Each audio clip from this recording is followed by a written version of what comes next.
Oke, sekarang kita masuk ke sel volta. Sel volta ini merupakan bagian dari sel elektrokimia, di mana energi kimia bisa menghasilkan energi listrik. Nah, energi kimia ini yang kemarin kita bahas dari reaksi redoks. Reaksi redoks menjadi ini energi listrik. Nah, di sini yang menghasilkan arus listrik.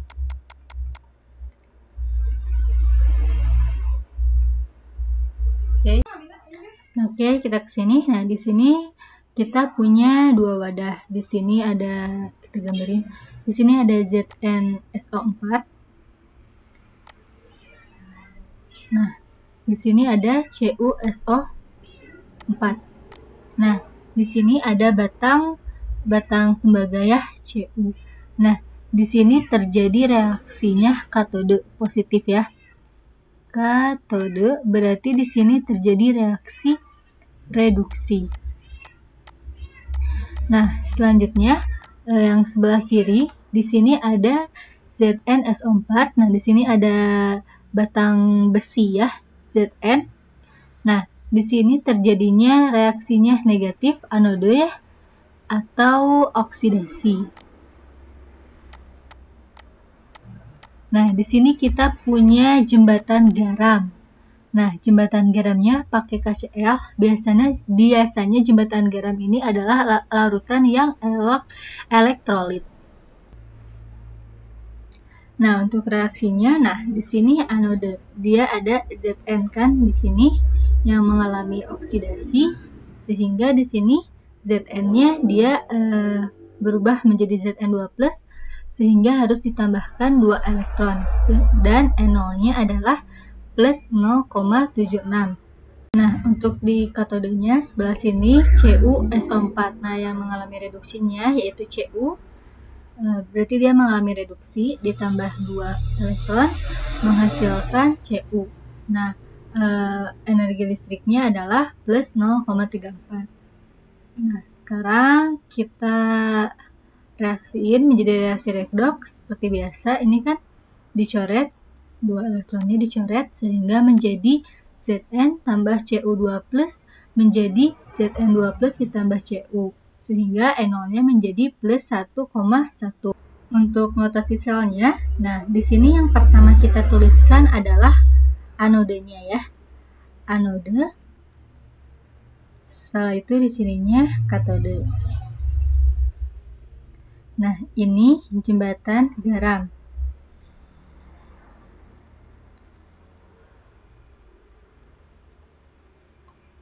Nah, jembatan garamnya bisa NaCl, KCl, atau NaNO3. Nah, sekarang kita notasi sel volta yang tadi notasinya seperti ini kan. Nah, di sini berarti sel volta dinotasikan dengan cara yang telah kita sepakati tadi, bahwa anoda oksidasi yang sebelah kiri, terus jembatan garam, terus baru katoda. Katoda itu yang reduksinya. Nah, bagian anoda setengah sel oksidasi ditulis di sebelah kiri bagian katoda. Garis lurus menunjukkan batas fasa, yaitu adanya fasa yang berbeda. Jika pasanya sama, maka tandanya koma. Nah, kedua garis vertikal sejajar, garis yang ini ya, menyatakan jembatan garam yang memisahkan kedua elektroda. Untuk elektroda yang tidak bereaksi, ditulis dalam notasi di ujung kiri dan ujung kanan. Sekarang kita masuk ke potensial elektroda standar. Potensial elektroda standar adalah gaya dorong atau gaya gerak listrik dari suatu reaksi redoks yang diukur pada keadaan standar. Kemolarannya adalah 1 pada tekanan 1 atm dan suhunya 25 derajat Celcius. Nah, simbolnya biasanya E, bawahnya sel. Pada sel Daniell, potensial adalah selisih potensial listrik antara sein dan tembaga yang mendorong elektron mengalir. Nah, perbedaan potensial listrik keduanya diakibatkan oleh adanya perbedaan rapatan muatan antara elektrode Zn dan elektrode Cu. Perbedaan rapatan muatan kedua elektrode yang disebabkan perbedaan kecenderungan kedua elektrode untuk melepaskan suatu elektron. Seng ini lebih mudah melepaskan elektron atau teroksidasi dibandingkan dengan tembaga. Nah, di sini ada tabel dari potensial elektrode standar. Nah, di sini ada nilai-nilainya, udah ada nilai-nilainya. Nah, di sini semakin ke atas, ini titik hidrogennya 0. Nah, di sini semakin ke atas, maka dia akan semakin mudah reduksi. Mudah reduksi. N0-nya naik ya. Berarti dia itu makin positif nilainya. Nah, kalau ke bawah, dia itu mudah oksidasi. Seperti itu. Nah, selanjutnya potensial elektroda. Nah, potensial elektroda adalah potensial sel yang dihasilkan oleh suatu elektro dengan elektroda hidrogen. Elektroda yang mudah mengalami reduksi dibandingkan elektroda hidrogen mempunyai potensial elektroda bertanda positif. Yang tadi nilainya semakin ke atas, dia semakin mudah mengalami reduksi. Nah, elektrode yang lebih sulit mengalami reduksi diberi tanda negatif. Yang tadi semakin ke bawah, maka nilainya semakin negatif. Artinya dia sulit mengalami reduksi atau mudah oksidasi. Nah, elektroda yang mempunyai potensial negatif diletakkan di bawah elektroda hidrogen, yang bertanda positif diletakkan di atas hidrogen. Oke, selanjutnya potensial sel standar sel. Potensial standar diukur dengan menggunakan voltmeter. Nah, dapat dihitung, ini rumusnya, sel sama dengan E katode dikurang E anode atau E reduksi dikurang E oksidasi. Oke, sekarang kita ke contoh soal. Berdasarkan potensial standar elektrode diketahui Mg magnesium 2+ tambah 2 elektron menjadi Mg. Dia memiliki energinya sebesar minus 2,37 volt. Yang kedua, Br tambah 2 elektron menjadi 2 Br. Menjadi dia punya elektrodenya sebesar plus 1,07. Yang ditanyakan, tentukan potensial sel standar dan tulis reaksi selnya. Oke, kita jawab. Yang A, tulis potensial selnya. Tadi rumusnya kan E sel sama dengan E katoda dikurang E anoda. Nah, di sini mana yang katoda, mana yang anoda. Nah, di sini bron memiliki potensial elektroda standar yang positif. Nah, positif sehingga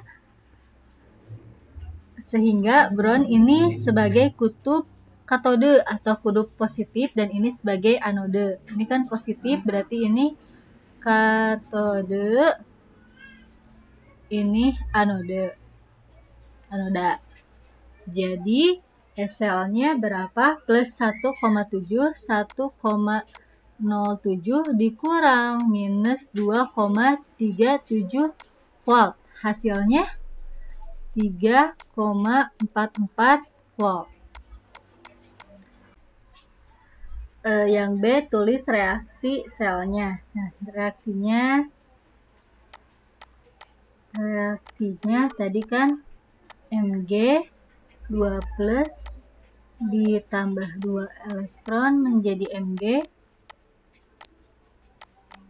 sama bron Br tambah 2 elektron menjadi 2 Br. Nah, pada katode ini terjadi reduksi, sedangkan anode harus reaksi oksidasi. Maka persamaan ini harus, terjadi pada anode harus dibalik. Yang anode yang mana? Ini ya. Anode, dia harus dibalik reaksinya supaya menjadi reaksi oksidasi.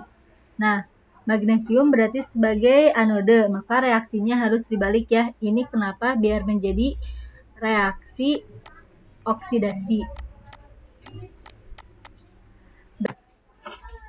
Nah, berarti reaksinya adalah katodenya di sini ya. Katodenya tetap Br ya. Br2 ditambah 2 elektron menjadi 2 Br.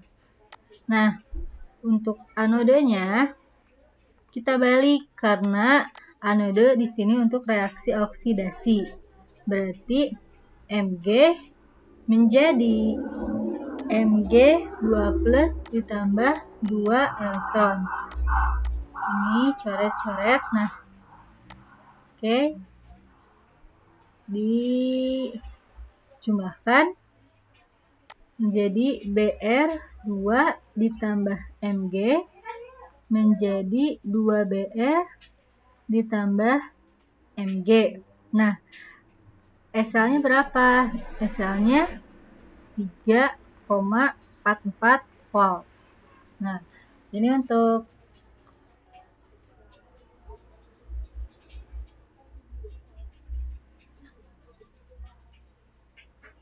ini untuk contoh soalnya. Nah, selanjutnya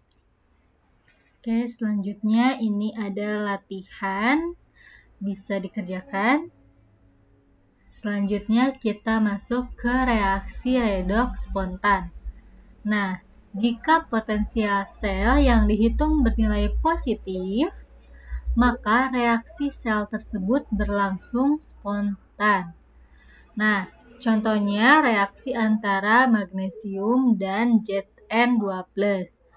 Nah, ini reaksinya NO-nya nih positif, berarti reaksi ini spontan. Nah, kalau dibalik, berarti kan ininya jadi negatif, berarti reaksinya tidak spontan.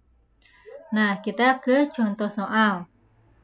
Ada reaksi MnO4- plus 8H plus 5 elektron menjadi Mn plus 4H2O. Dia punya SL-nya plus 1,52 sama Fe2 plus menjadi Fe3 tambah elektron.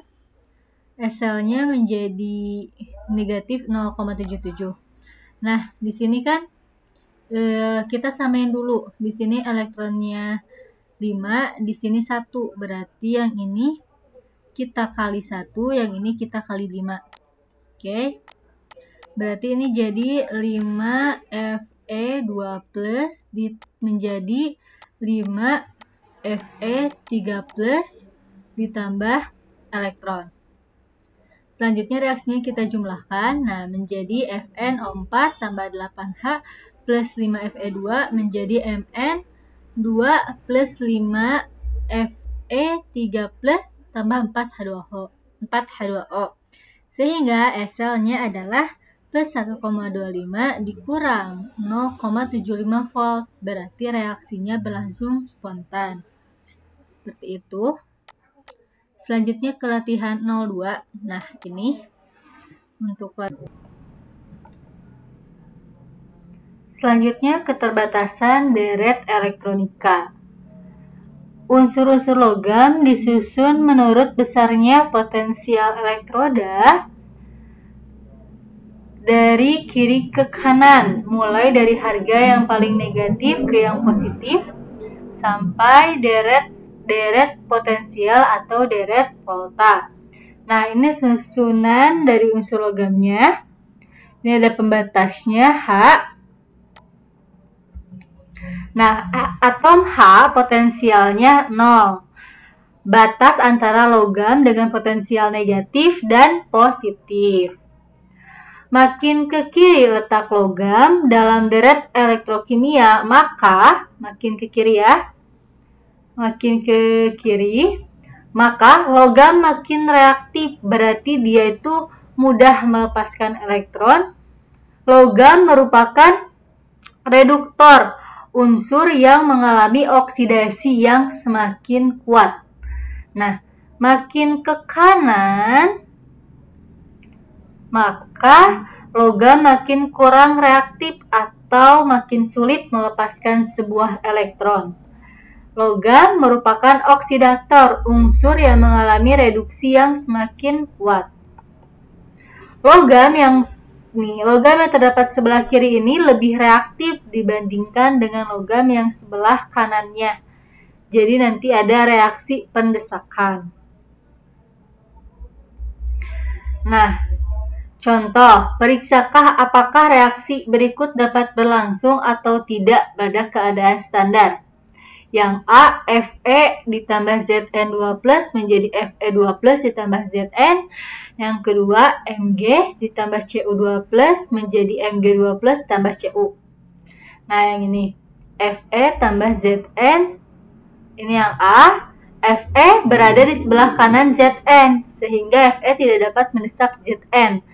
Nah, sehingga reaksi ini tidak dapat berlangsung.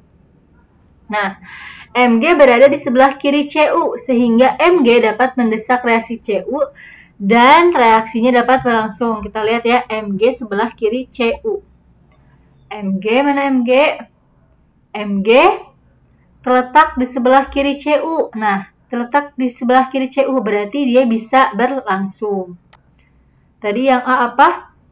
Fe berada di sebelah kanan Zn. Fe berada di sebelah kanan Zn. Nah, sebelah kanan ya, berarti dia sulit untuk mendesaknya. Seperti itu. Nah, selanjutnya kita masuk ke persamaan Nernst.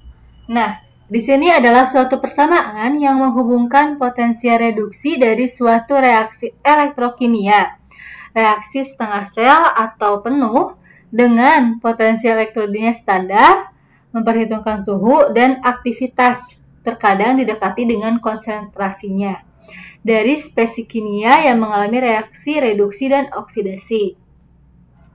Ini rumusnya, untuk suhu 25 derajat Celcius, SL-nya sama dengan E0 sel dikurang RT per NF ln Q, atau ini bentuk logaritmanya seperti ini. Nah, R itu gas konstan yang ada 0,31 volume per mol per liter. Nah, dalam sel volta pada pengukuran standar digunakan konsentrasi yang sama pada kedua gelas kimia. Ada elektrode, ada anode dan katode. Namun, jika salah satu dari kedua kelas kimia tersebut konsentrasinya dirubah, maka perhitungan selnya tidak akan lagi sama dengan sel volta biasa. Ini yang tadi kan? Nah, makanya rumusnya menjadi SL sama dengan E0 sel dikurang 0,05296 log QC. Nah, SL-nya kan E katode dikurang E anode, N-nya adalah jumlah elektron yang terlibat, QC-nya adalah koefisien reaksi antara produk kanan per reaktan dari yang kiri. Nah, ini contohnya. Hitung potensial sel dari reaksi Mg jadi Mg2+. Nah, dia punya satu kemolaritasannya Zn2+, 0,5. Nah, ini udah diketahui SL-nya 1,61 volt. Nah, jumlah elektron yang terlibat dalam reaksinya 2, sehingga tinggal dimasukin aja E0 sel 1,61 dikurang. Ini rumusnya 0,0592 volt per 2 jumlah elektron yang terlibatnya. Nah, log Mg per Zn. Nah, di sini Mg sebagai anodenya. Jadi 1M per 0,05 sama dengan hasilnya segini, sehingga potensial selnya adalah 1,60 volt. Kita tulis ya, ini produknya, ini reaktannya. Jadinya Mg per Zn. Nah, ini ada latihan yang ketiga.